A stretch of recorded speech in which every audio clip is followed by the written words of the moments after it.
दोस्तों, महाभारत एक ऐसा युद्ध जो इससे पहले ना कभी हुआ था और ना भविष्य में शायद कभी होगा।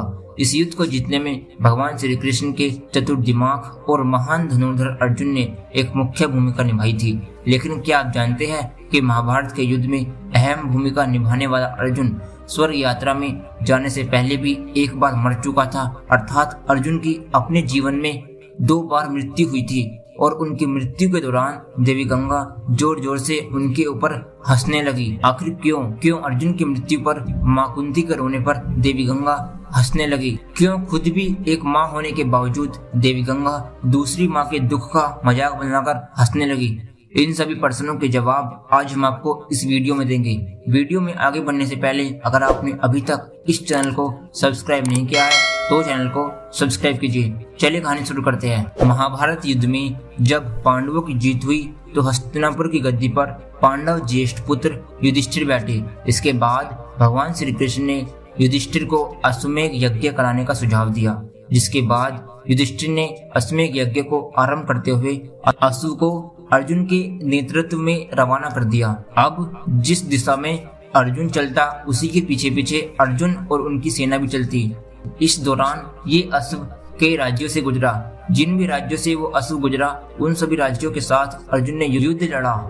कई राजाओं ने तो पहले ही अर्जुन के आगे घुटने टेक दिए और आत्मसमर्पण कर दिया, लेकिन कुछ राजाओं ने ऐसा नहीं किया, जिसके बाद अर्जुन और उनकी सेना द्वारा उन राज्यों के साथ युद्ध लड़ा गया और कई राजाओं को परास्त करते हुए अर्जुन उनके राज्यों को जीतते चले गए।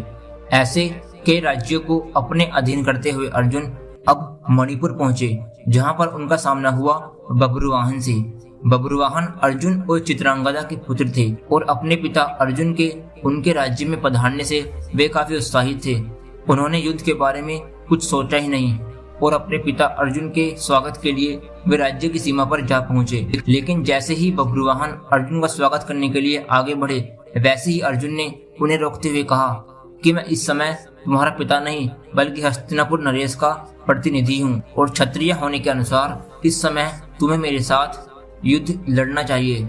इसी बीच अर्जुन की दूसरी पत्नी उल्पी वहाँ आती है और बब्रुवाहन से कहती है कि हे पुत्र, तुम्हें अपने पिता के साथ युद्ध लड़ना चाहिए और यदि तुम युद्ध नहीं लड़ोगे तो इसमें तुम्हारे पिता का ही अपमान होगा। माता की आज्ञा पाते ही बब्रुवाहन युद्ध के लिए तैयार हो जाता है। उसके बाद अर्जुन और बब्रुवाहन के बीच युद्ध आरंभ हो जाता है। ये युद्ध काफी समय तक चलता है, मगर इस युद्ध का कोई परिणाम नहीं निकलता। फिर बब्रुवाहन कामाख्या देवी से प्राप्त दिव्य बाण का इस्तेमाल करते हुए अर्जुन पर प्रहार करता है, जिससे अर्जुन का सिर धड़ से अलग हो जाता है और उसी क्षण उसकी मृत्यु हो जाती है। अर्जुन के मृत शरीर को देख हस्तिनापुर की सेना सुन्न हो जाती है और तुरंत इसकी सूचना श्री कृष्ण और हस्तिनापुर तक पहुंचाई जाती है। मणिपुर पहुंचकर श्री कृष्ण और माता कुंती अर्जुन को धरती पर पड़ा देखते हैं, जिसके बाद माता कुंती अर्जुन का सिर अपनी गोद में रखकर फूट फूट कर रोने लगती है और इसी दौरान देवी गंगा अर्जुन की मृत्यु पर मुस्कुराने लगी। और जब काफी देर तक माता कुंती रोती रही तो देवी गंगा माता कुंती से कहती है कि हे कुंती, तुम व्यर्थ में रो रही हो, क्योंकि तुम्हारे पुत्र अर्जुन को उसके कर्मों का फल मिला है।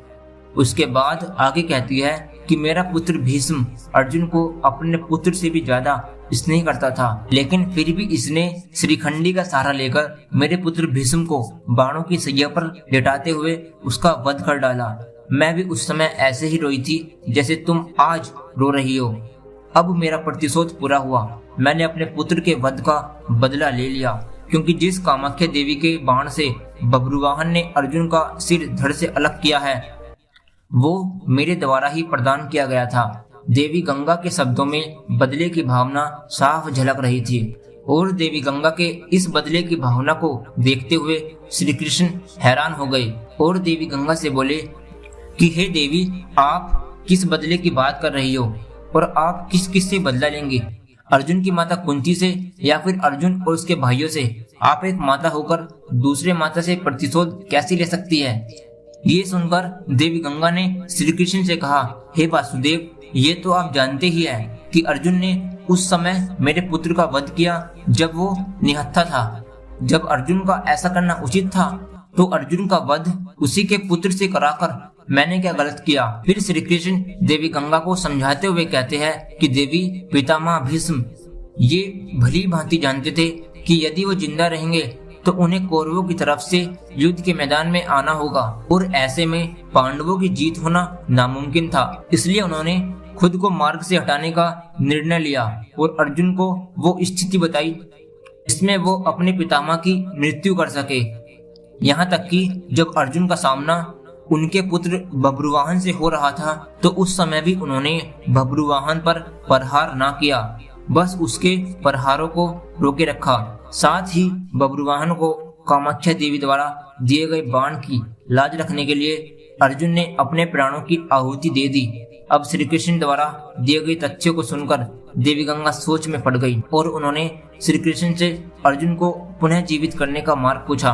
तब जाकर श्री कृष्ण ने देवी गंगा को उनकी प्रतिज्ञा वापस लेने को कहा, जिसके बाद देवी गंगा ने अपनी प्रतिज्ञा वापस ले ली और अर्जुन का सिर धड़ से जोड़े जाने का रास्ता बताया। और उसके बाद श्री कृष्ण ने अर्जुन की दूसरी पत्नी और बब्रुवाहन की सौतेली माँ उल्पी से प्राप्त नागमणि द्वारा अर्जुन को जीवित कर दिया। तो दोस्तों, कैसी लगी आपको ये कहानी? अच्छी लगी हो तो वीडियो को लाइक, शेयर और चैनल को सब्सक्राइब कीजिए।